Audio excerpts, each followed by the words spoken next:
At Staples Business Advantage, our team of experts can help you find the breakroom products to satisfy everyone's preferences, while AI can suggest popular items, monitor stock levels, optimize pricing, and automate reordering. AI can do a lot of things. But I can never know the taste of a truly great cup of coffee. Sigh. But you also can't get hangry. This is true. At Staples Business Advantage, we help you select from 2,000 breakroom products, so you can be sure there's something for everyone. Yum. Sign up today and save 20%. Staples Business Advantage. Business is human. Ma, ¿podemos llevar a Javi a su casa? Claro. ¿Podemos llevar también a los gemelos, señora Delgado? ¿Y por qué no? ¿Y a Noah, señor Delgado? Seguro. How about Ignacio, Mrs. Delgado? Obvio. Entre más mejor. Pero los botines sucios y los balones de fútbol los ponen atrás. Yeah, no problem. We got it. Vive a lo grande, con asientos para tus hijos y los amigos de tus hijos. En la primera Grand Highlander. To get the Crime Writers on After Show right now, go to patreon.com/partnersincrimemedia.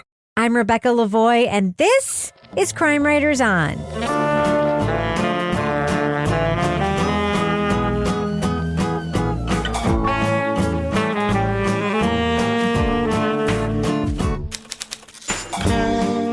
Crime Writers On is the original true crime review podcast that digs into true crime, pop culture, other podcasts. And on this episode, the former boyfriend of Olivia Newton-John vanishes during an overnight fishing trip off of Los Angeles. Did he fake his death and start his life anew in Mexico? We'll review season 2 of the podcast Pseudocide from Spotify. Joining me to get that done and more is true crime author, TV journalist, and host of These Are Their Stories podcast, my husband and love of my life, Kevin Flynn. Hello, Kevin. Hello, Rebecca. Also with us is private investigator, certified pet detective, resident cat lady, and author of the Piper Green series of cozy mysteries, Laura Bricker. Hello, Laura. Hello, Rebecca. I have to tell you, so Dead on Deadline and The Final Curtain are the top 2 selling books at Water Street Bookstore right now. Yeah. So they put all the books behind the counter where you check out, up on the wall each month, 1 through 10. The last copy of Dead on Deadline was up on that wall. And today I went in, I said, what happened? They said, we had to sell it. It was the last one. Oh, is it they had to sell the dress off the mannequin? It was awesome. Wow. Time to kill some more trees. Time to get some more printed, Laura. That comes out of your pocket, right? When you get some more printed? I have them. I'm taking them into Alden with the Kind Eyes tomorrow. Good on you, Alden with the kind eyes. What a fancy way to say that he's hot. Good for you.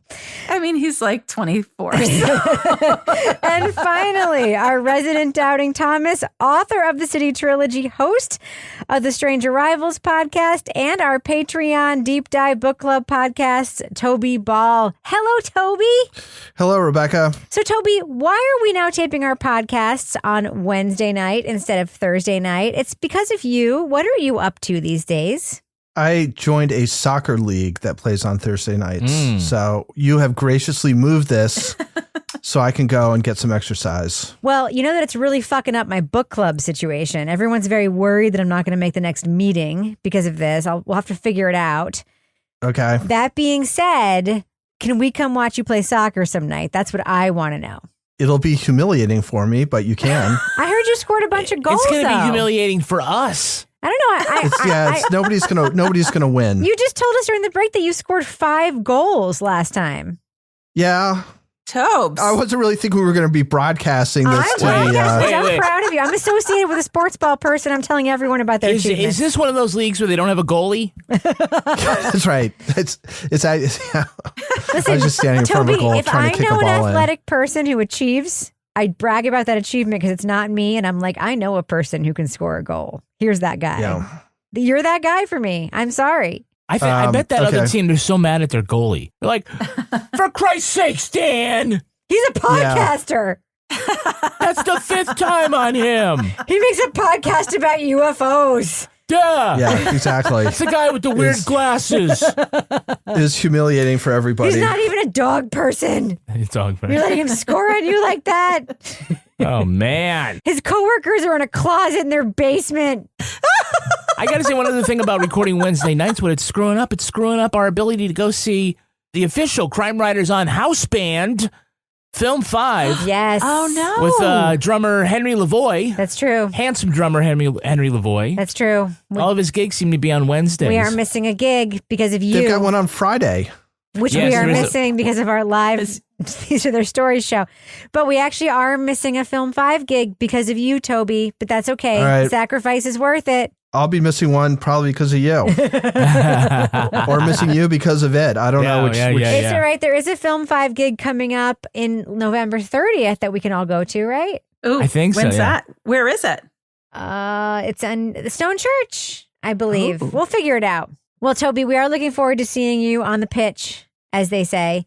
And I am always going to brag about your athletic achievements, and I'm sorry if it embarrassed you, but it's indoor. It's not a pitch; it's a room. I'm a proud soccer friend. Very proud. I can't be a soccer mom anymore, so I'm a proud soccer friend. All right, so Kevin, what is coming up on next Monday's podcast? Obviously, this is Thursday's show. What are we going to be talking about? On Monday, we're going to be talking about the documentary on Hulu. It's called God Forbid. It's about Jerry Falwell Jr. and the whole pool boy scandal at Liberty University. I've been looking forward to that one. That one is by my friend, documentarian Billy Corbin, is it not? I don't know. I didn't realize you had a friend who is a documentarian. Yes, he made Cocaine Cowboys. Oh, and I interviewed him, and he's wonderful and smart, and I guess he made that, and people are talking about it nonstop, and I'm very excited to watch it. Well, I'll be the judge of that. All right, well, maybe it'll get a thumbs down. Sorry, Billy, in advance if it does, but I hear it's very good, so we'll find out. All right, well, I think we should just get right to the thing we're talking about. We've been talking about Toby's sports achievements thus far. So I think we should just go ahead and drop that first clip right now. Okay, Kevin? Yeah, do it. Let's get that done. Frank looks at his manifest, confirms that Patrick was on board, and then finds his fishing tackle and his bum bag in lost property. Inside the bag are Patrick's wallet, keys, and driving license. His car is found later, parked nearby. After breaking up with longtime girlfriend Olivia Newton-John, Patrick McDermott set sail on an overnight fishing trip in June of 2005. When he didn't get off the boat the next morning, officials presumed he fell overboard. But then the tabloids speculated whether McDermott had faked his own death. Could he have had a heart attack? Did he have a heart attack and he fell over? And we saw the boat. No, he didn't. You know, I don't think you could fall off that boat. I do believe we all feel the same way. There's no answered questions. There's no definite at all. Potential sightings of McDermott fueled the story. Journalists and private investigators scoured Mexico on tips he was living a new life.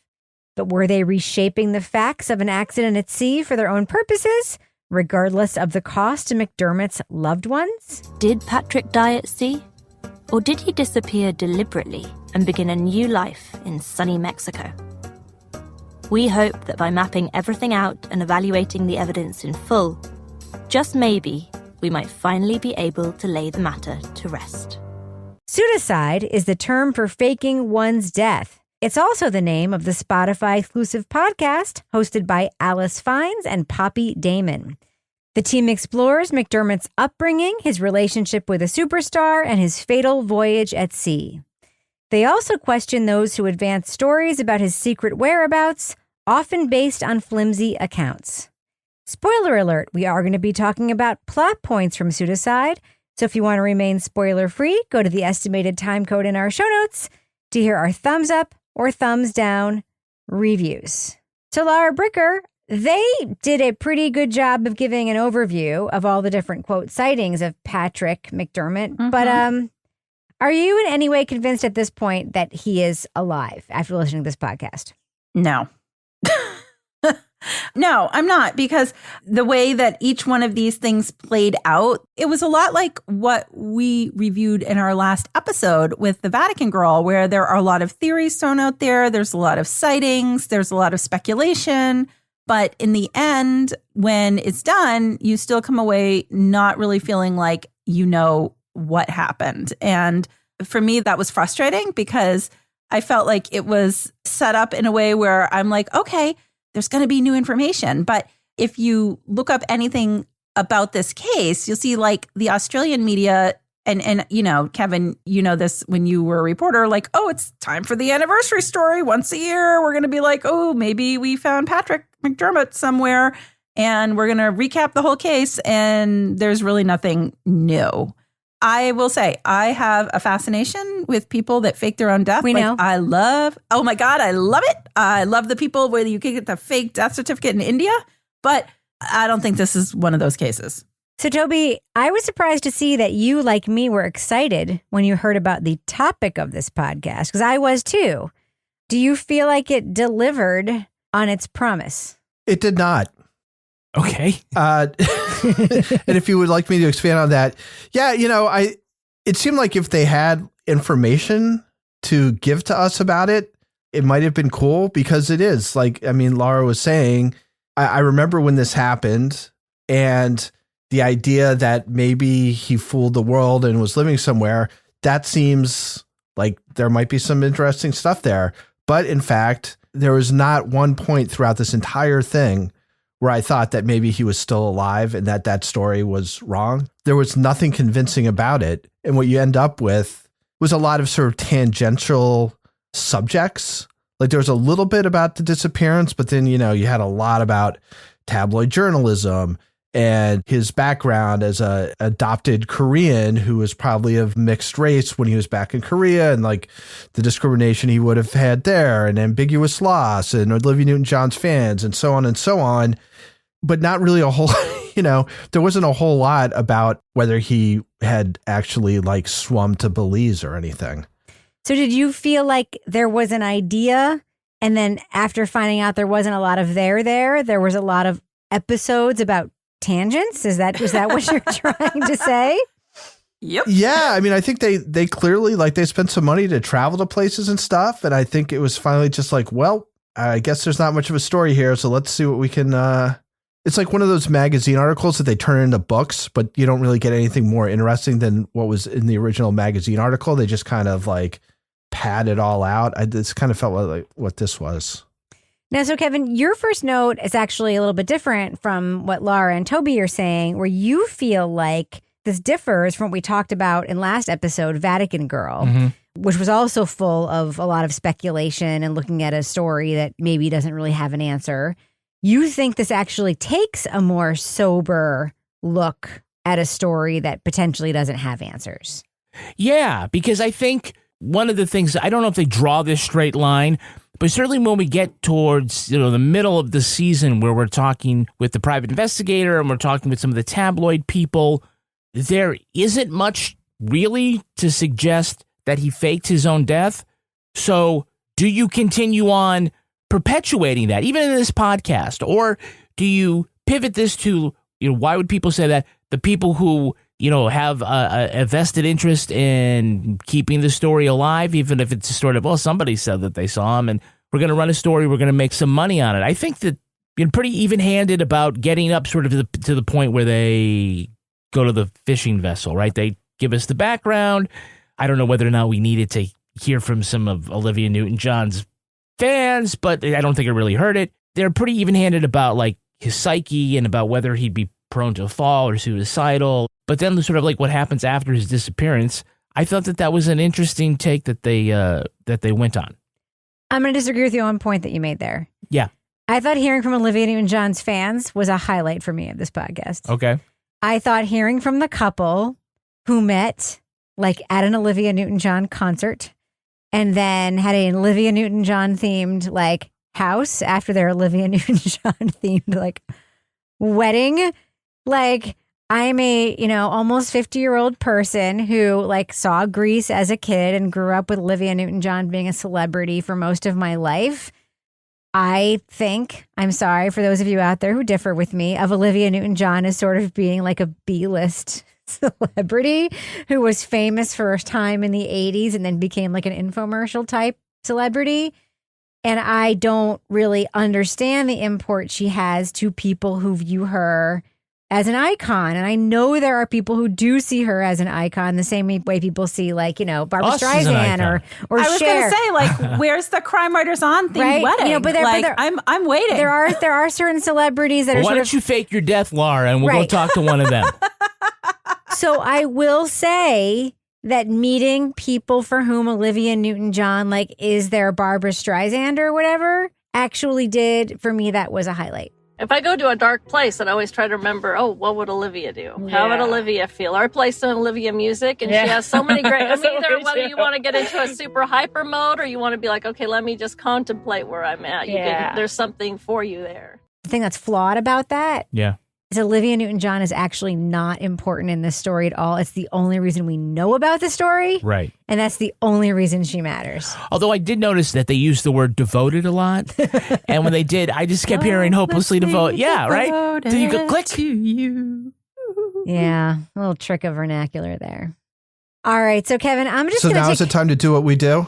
Yes. Yes, the business section, Toby, the business section. That's what we do right now. Yes. Here we are, Kevin, in that business section. Not what Toby wants to do, but what have we got going on our Patreon right now, Kevin? Well, right now in our Patreon feed, all you got to do is go to patreon.com/partners in crime media. You can get the latest after show. This week we took a quiz, the past show quiz, where I gave the synopsis of different documentaries and podcasts that we've reviewed over the past 8 years. Yes. And challenged the crime writers. Yes. To see if they could remember and name the show that it came from and whether they were thumbs up or thumbs down. Yes. It was a lot of fun.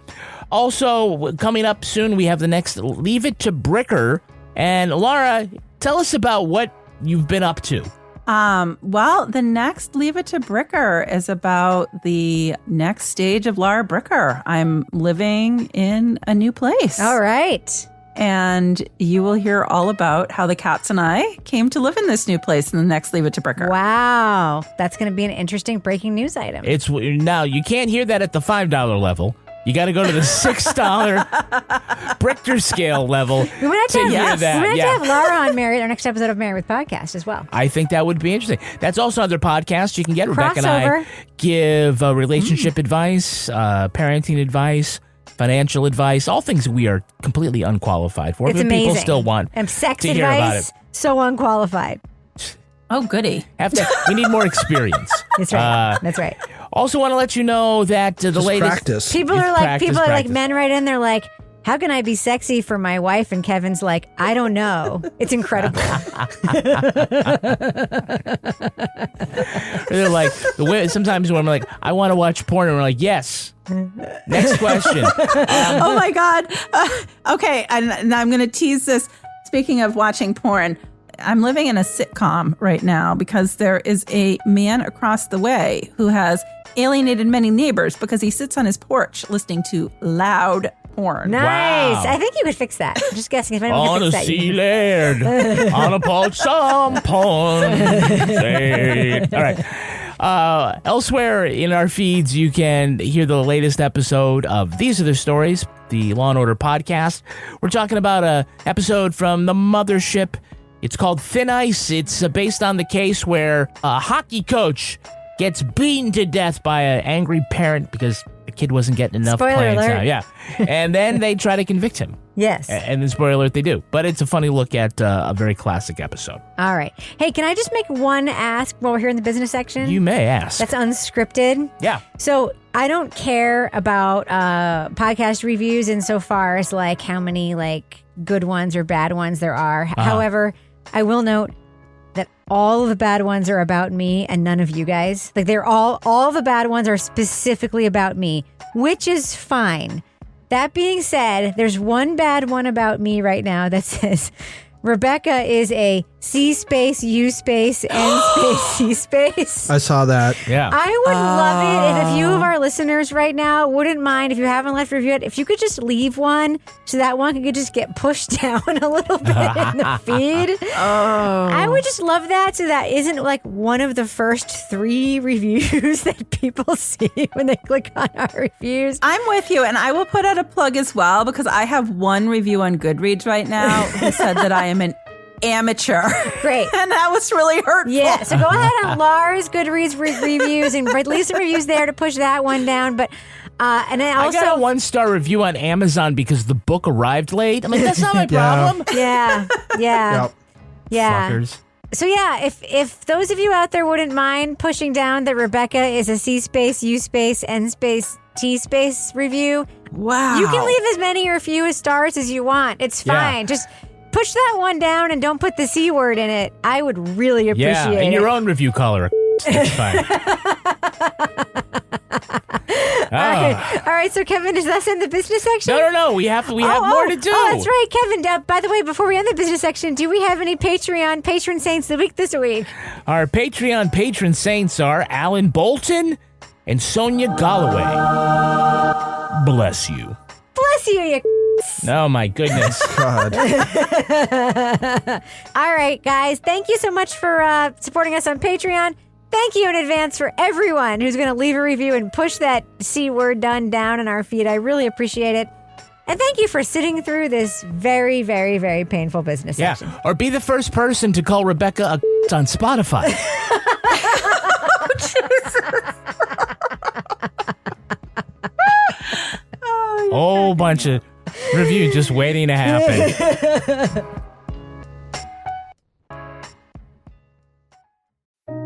Downloading an app can be the start of a teen learning a new skill, discovering a community, or igniting their creativity. But parents should have a say in which apps are right for their teens. That's why Instagram wants to work with Congress to require parental approval wherever teens under 16 download apps. Learn more at Instagram.com/parental approval.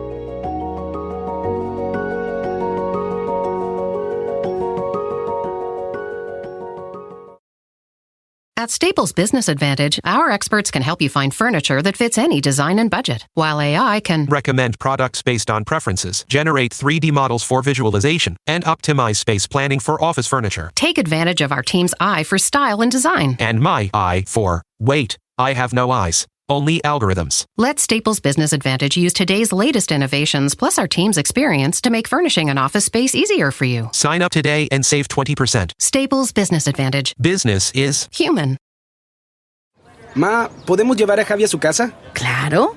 ¿Podemos llevar también a los gemelos, señora Delgado? ¿Y por qué no? ¿Y a Noah, señor Delgado? Seguro. How about Ignacio, Mrs. Delgado? Obvio. Entre más mejor. Pero los botines sucios y los balones de fútbol los ponen atrás. Yeah, no problem. We got it.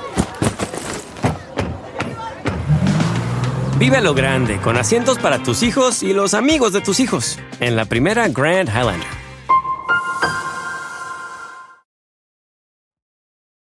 All right, so one thing you did enjoy, Laura, about this podcast is the saga of different private investigators who were brought in to investigate this case. Can you talk about that? Yeah. So, I mean, first we have the investigator that is in, I think, California, who, you know, is the first one in. And then we have the two guys in Texas. And there was like this interplay between them. So the guy in California is quoted in a Daily Beast story about the use of the guy in Texas, Klein, who some may remember from the Texas Monthly podcast that we listened to about the football kid. Tom Brown's body. Yeah. And so his quote, I just thought it was really funny. I was like, oh my God, I feel like it's a reality show. San Antonio? Really? Both these guys have offices the size of a mailbox drop. I tip more in one night than these guys make all year. Did you see what Dateline ran about Klein? They just showed a bunch of shots of him down in Mexico eating tacos on Dateline's dollar. No real sign of McDermott. There's a reason the Australian media goes for these guys in Texas, of all places. They'll tell them what they want to hear because they're peddling a book or some other goddamn thing. So we have that guy. Then we have the other guy in Texas, P.I. Parker, who was like, hey, when they had that like photo that was in like the National Enquirer or like some like tabloid that they're like, that's him on a beach, but it's like super grainy and like pixelated. And his method of verifying it was like, oh, I did this other case once. So I'm going to measure the distance between the tip of his ears to his neck and compare this with pictures of McDermott. And he's like, and the widow's peak is the same. So it's definitely him. Yeah. I'm like, oh, that is super accurate. And it's not. This white guy is definitely him. Yes. The widow's peak. What did you think of the Klein appearance? You know, Kevin? I heard his voice and immediately knew who it was before they introduced him, because I will never forget this blowhard from Tom Brown's body. Because I remember the quote from them, but exactly. He was like, oh, he's talking to some kids like, you don't want to live in my world.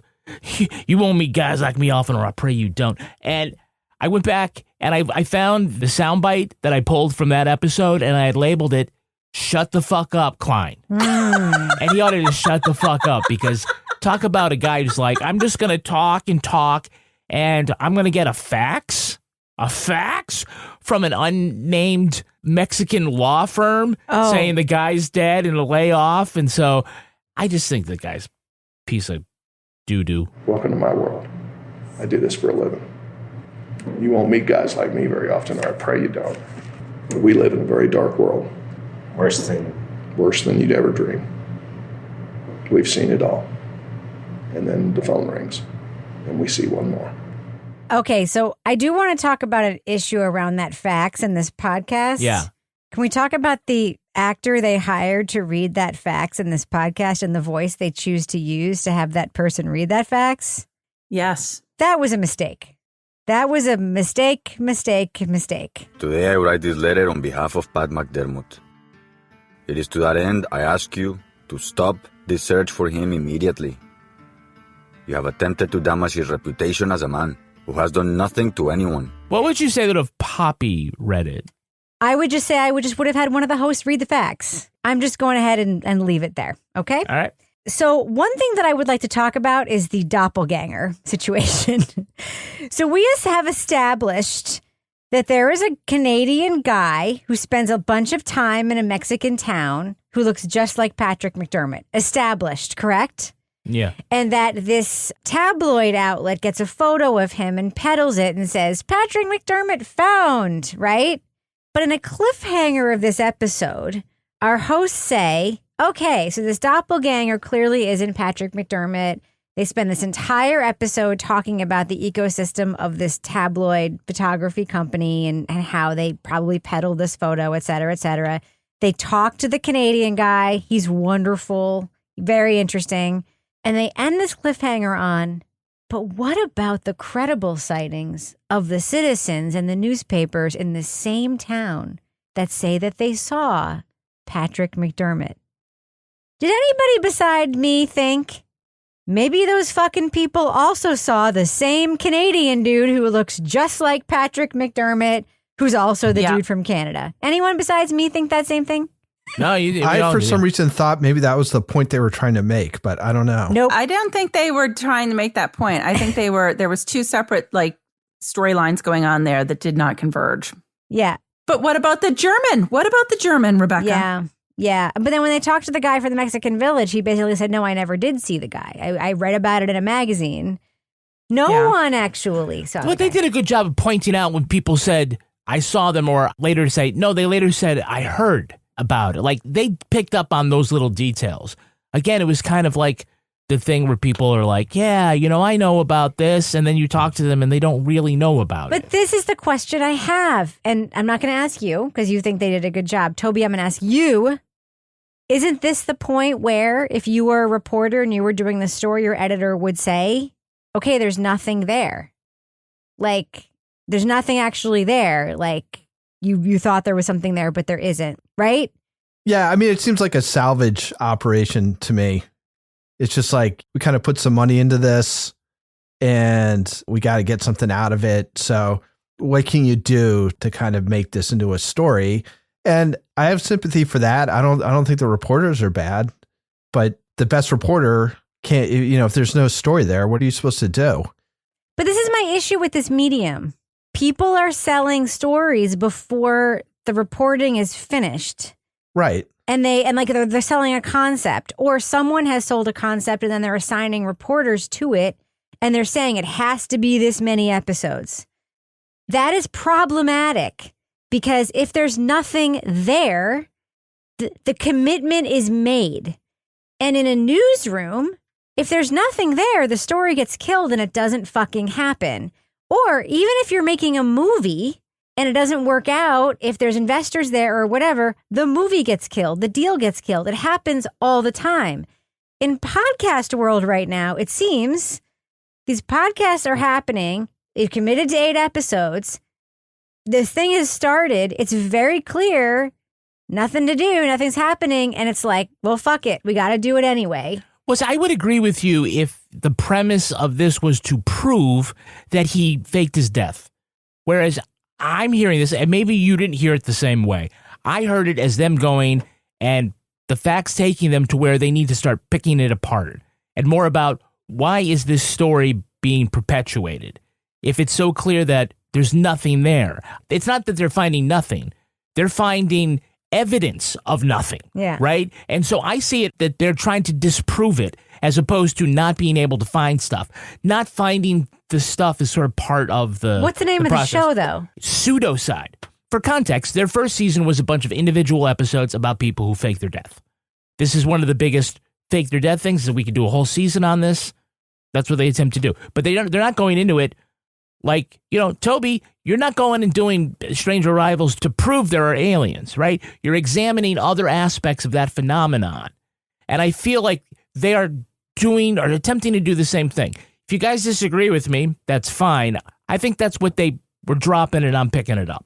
I just don't think to me, it wasn't set up clearly like that. I mean, now that you're saying it, Kevin, I can see it, and I can definitely see like, oh, okay, that does make sense, because they're going through all of these like absurd theories of what happened to him and all of the sightings and all of the tabloid reports and all of that. But I think if there had been more signposting as to just a few like, hey, this is what people think happened, and for X number of years, we keep going back to it. And this is why we are taking another look at it, but we're taking a look at it from both sides. And I think for me, it was frustrating because I felt like they were recapping pretty much just everything that was out there. But again, like with this sort of false sense of promise that we were going to get new information. And to me, there really wasn't any new information. I agree. Every episode ended on a cliffhanger as if something was about to happen. Well, like when they're like,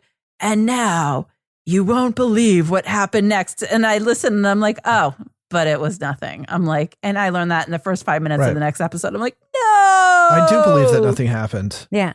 I think he just fell off the ship and drowned. And they're like, well, he would never have fallen off the ship. Somebody would notice because there's only like 22 people in the ship, and like somebody would have noticed if a tuna sandwich went overboard. And I'm like, yeah, but what if they didn't? What if they were all drinking and like whatever, and he just like slipped over and they were all like not paying attention? Or what if he intended to jump off but then failed? Yeah.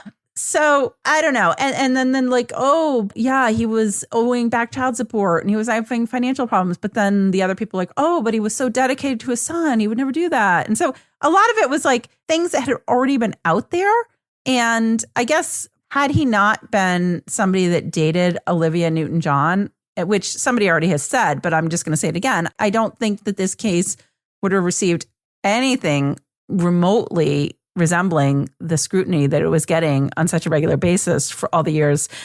Even though it is interesting to, I mean, like I have a local case that I speculate about all the time where a guy went off a sailboat, and I think he did not go off the sailboat. I think he is living in England somewhere. But there is something of that fascination.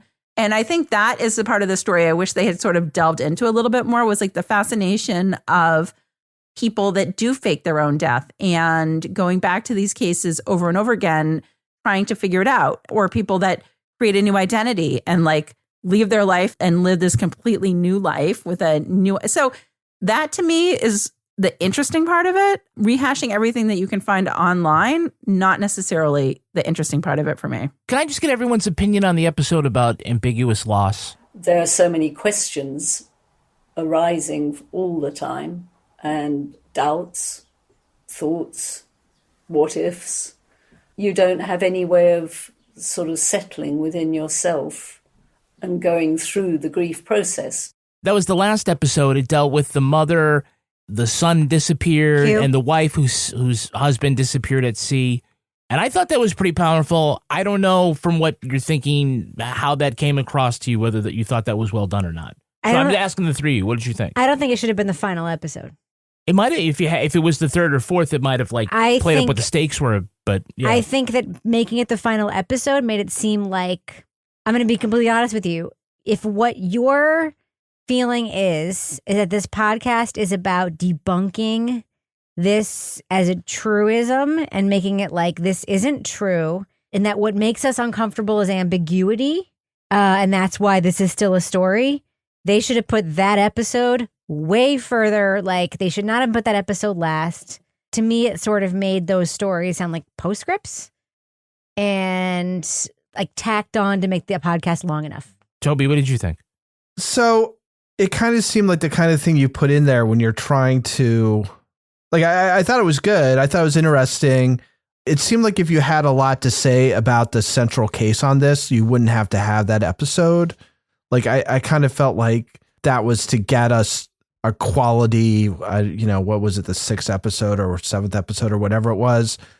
So I think it was the best part of it, certainly. And the stories are tragic, but you didn't find it illuminating. Because I was listening to this while I was driving. And at one point I was like, did I miss something? Like, is this a preview for the next season that I'm listening to? Because they go on and on and on without really connecting it back to the original story for, I don't know, like 20 minutes or something. Yep. And so I was like, what is going on here? And then I took a look. I was like, nope, this is still the thing. Yeah, I don't know. I mean, I guess maybe I made up my mind too much to evaluate it, that this is what they kind of had to do, is cobble stuff together. But those stories are awful. Yeah. Those are awful situations for those people to be in. Do you know what I felt like they kept trying to do? And I'm not saying that like this wasn't earnest. I do think it was earnest. There were multiple attempts in the podcast to say, but what about the impact to all these people? Like, so the son wouldn't talk to them, right? But he sent them a nice note. The ex-wife didn't want to talk to them. Olivia Newton-John is dead. So they were like, what about the impact to this boat captain or this harbor master whose life was ruined because he lost this passenger? And they tried to find him and they couldn't find him, but his life was ostensibly, they kept trying to like talk about like the ripple effects and the impacts of this story to all these people, but they couldn't actually get any of those people. So then they reached out to these other people with other stories to try to give us those impacts like secondhand. That's how it felt. It's like you couldn't get the things for this story, so you're bringing us these other stories that aren't actually anything like, they're actually nothing like it. Both of these stories is one story of a kid that went missing, but he's definitely missing. And the other story where like the guy was in touch with you and the Coast Guard fucked it up. They're not actually the same. You know what I mean? They're both tragic and they both deserve their own reporting, but they're not the same. Also, by the way, anyone else think that the Coast Guard guy's email saying that somebody went down and got the money from his fanny pack to pay for the hot dog was probably closest to the truth? Yeah, like, probably. Yeah. I know what he looks like. Sense. That is probably his fanny pack. Let's just go pay for the hot dog. It always comes down to the hot dog, Rebecca. Fucker's not going to skip out on his galley bill. Those nitrites, man. We got to pay for those. Yeah. Parents should have a say in which apps are right for their teens. That's why Instagram wants to work with Congress to require parental approval wherever teens under 16 download apps. Learn more at instagram.com/parental approval.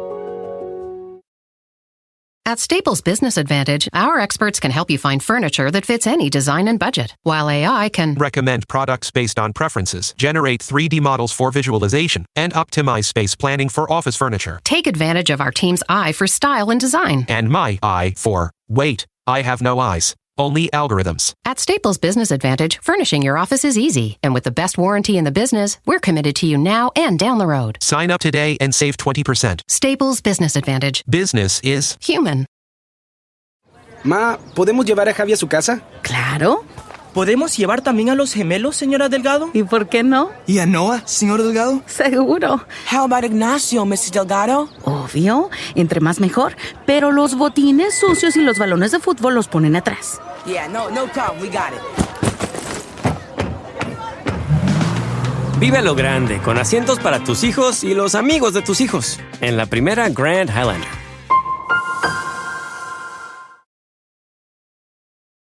All right, let's do what we do. Let's let our listeners know, should they check out Pseudocide Season 2? It's about the disappearance of Patrick McDermott, the ex-boyfriend Olivia Newton-John, and whether or not he faked his own death and the big story around it. Laura Bricker, what do you think? Thumbs up or thumbs down for this podcast?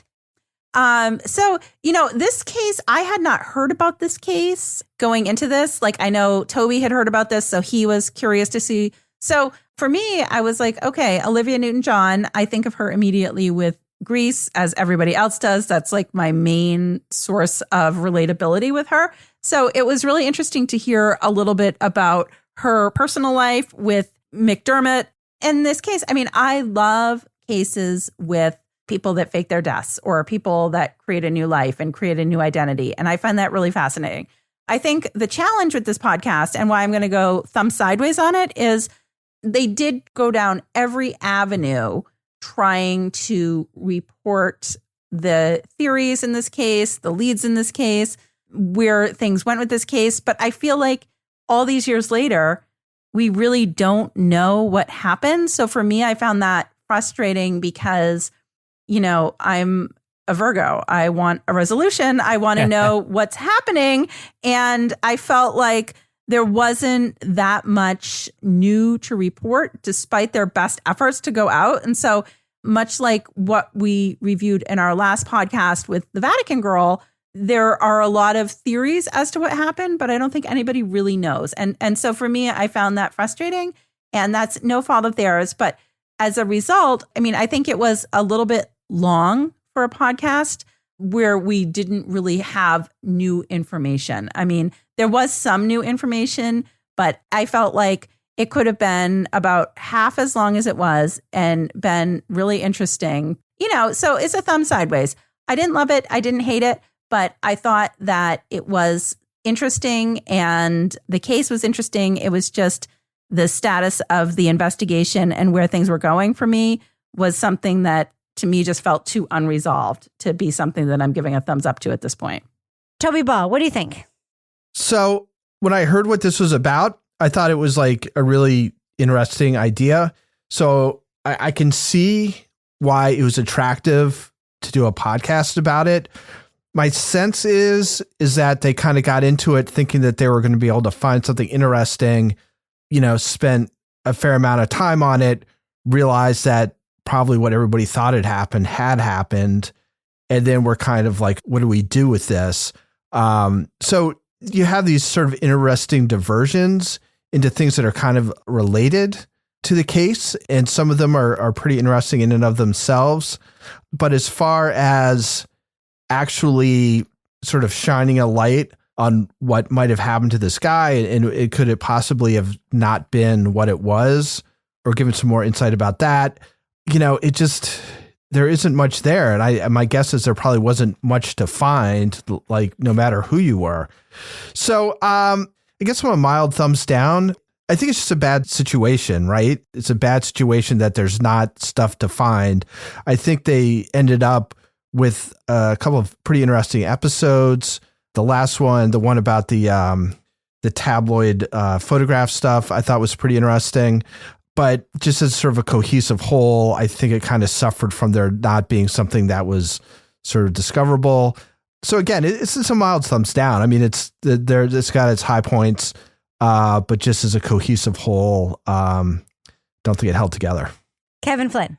I'm a thumbs up. I will say, perhaps like the producers of the podcast, I share the same kind of blindness to what some of the listeners, like you guys, would have a certain expectation for what this podcast investigation would be.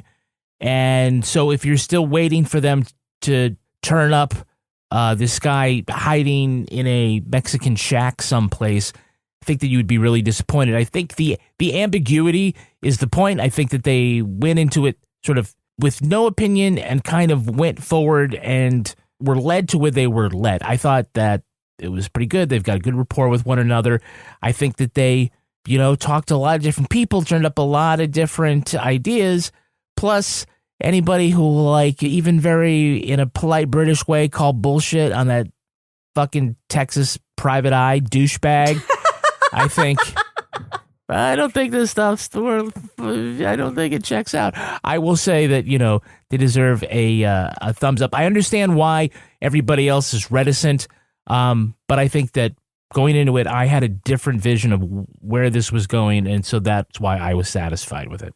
I am giving this podcast a well-intentioned thumbs down. I think this was done with the intention of making something good and interesting. However, I don't think there was enough there to fulfill the promise of the project. And as a result, I hear that there was not enough there to fulfill the promise of the project. And yeah, I mean, that's all I have to say about it. I also think there were a couple of editing choices that I really disagree with that I mentioned during the review part of the podcast. And it just felt very stretched to me. And if the intention was to question the ambiguity and to talk about why this was a story and perhaps why it shouldn't have been a story, that should have been the stated intention rather than to present it as a mystery that potentially could have been solved. So I'm just going to leave it there. I really like the production company here. I really like the reporters. I'd love to hear what they do next, but this was not the one for me. So thumbs down for me in a well-intentioned way. All right, that's going to do it for us. But before we go, Laura Bricker, do we have a cat of the week this week? The cat of the week this week is a dog. Woof. And it is a dog that is joining the Crime Writers On family in the house of one Toby Ball. His name is Romeo. Yes. He's a black, it's like a German Shepherd breed, but it's a special German Shepherd breed. It's a Belgian Shepherd. Yes. So tell us about the dog, Toby. Well, its full name is Mr. Romeo Frumble. Did you guys got listen a full to name? Mr. Romeo Frumble. Did you guys listen to did you read Richard Scarry books when you were growing up? Of course I did. Yes, I loved Richard Scarry. So I wanted it to name him Richard Scarry's Busy World, like the French detective is Sneef the French detective. Oh, fantastic. But she wasn't down for that. So we were going through other Richard Scarry names, and Mr. Frumble she was pretty into, but she mostly wanted to name it Romeo. So it's Mr. Romeo Frumble. Your dog is going to look badass. I'm looking at pictures of grown-up Belgian Shepherds. But this is Sadie's dog. Yeah, it's Sadie's dog. No, 100%. It is absolutely not my dog. Yeah, we just got it today. It's a Belgian.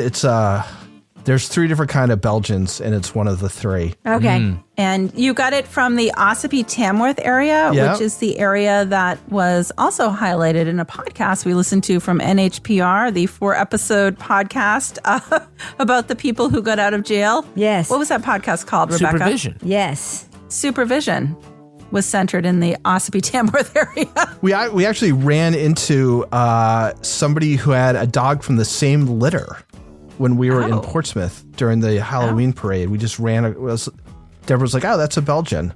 So we went up and we found out that they were from the same litter. You're going to have a regal as fuck looking dog. Toby, I can't wait till you become a dog person and want to talk about your dog all the time. We're going to have so much in common. We're going to become even better friends, Toby. Yeah, all right. We can talk about our dog stuff. So Laura Bricker. This dog will never be a killer like Littlefoot. I have so many, Toby, I have so many tips. I've trained so many dogs. I have so many tips. And by the way, we have a listener who's an expert dog trainer who helped me a lot with Briscoe. She's awesome, yeah. I will hook you up. Okay. All right, Laura Bricker, if folks want to reach out to you and submit their animals to be Cat of the Week, of course, we take any kind of animal, and they can email us at crimewriterson@gmail.com. But if they want to tweet to you, how can they find you there? They can find me at Laura Bricker, and I await the report from Romeo getting the pickleball balls from Toby's neighbors. So do I. Toby Ball, folks want to reach out to you and say congratulations on becoming a dog person finally, because you will. How can they reach you on Twitter, Toby Ball? At Toby Ball NH. Kevin Flynn, how can you be reached? I can't wait for the first time the FedEx guy comes to Toby's door. And a UPS guy. Yeah, a mailman. All of them. You're going to be Amazon. so well protected. He doesn't bark. Oh, he will. As far as I can You've tell. had him for 20 fucking minutes, Toby. Yeah, well. Jeez. You're lucky. Yeah, so far, so good. I'm at Kevin P. Flynn. And you can find me on Twitter and Instagram at Reb Lavoie. You can also follow the show on Twitter at Crime Writers On, and please join our incredible community in our official Crime Writers On Facebook discussion group. Everyone there is rad, except for the person I might kick out this week. I haven't yet decided. We also have a regular old Facebook page. Just go there, hit join the group, answer a couple of questions, and we'll let you in as long as you're nice. Support the show at patreon.com/Partners in Crime Media. You get the Crime Writers On After Show, Married with Podcast, Laura Bricker's Leave It to Bricker podcast, and Toby Ball's Deep Dive Book Club podcasts, and Bill Rankin's Rumpus Room. Right, Kevin Flynn?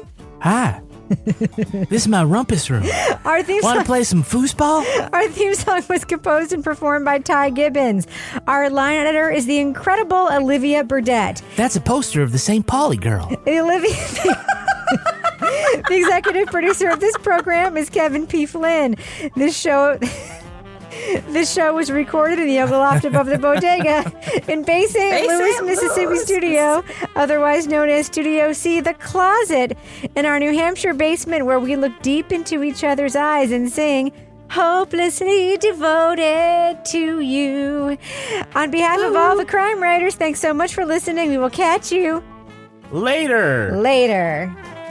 You know, it's so funny that you saw it, Toby, because the only reason I saw it was because we were in our, Obsessed Fest chat thing, and we made a joke about the fact that buys reviews. And I was like, oh, yeah, I paid $50 for this one. And I I looked at my reviews, and I was like, Rebecca Lavoie is One star. I literally looked for something to say, oh, yeah, I paid $50 for this one. And I hadn't actually looked at our reviews for 2 years, and that was the first fucking one up there. Oh, God, I haven't looked. Awesome. Yeah. Don't. We're the critics. By the way, fuck them. We're the critics. Another one is I'm a liberal who fucking interrupt. I'm I am the worst. Or you call everybody a racist. Yes. And by the way, Toby is actually the fucking one who calls everybody a racist. But I get all the heat.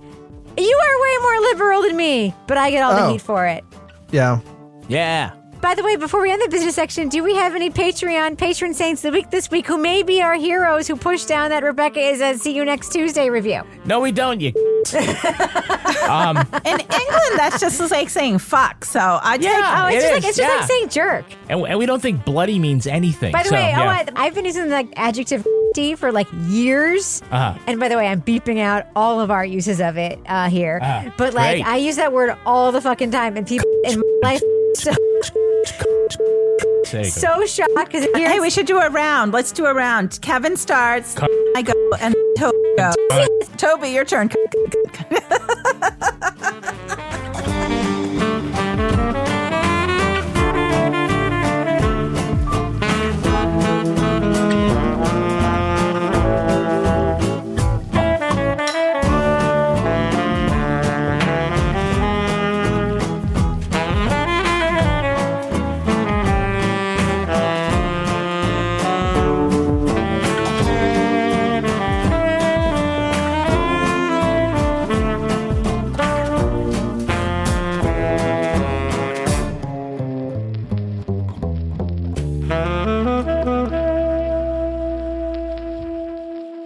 Partners in Crime Media.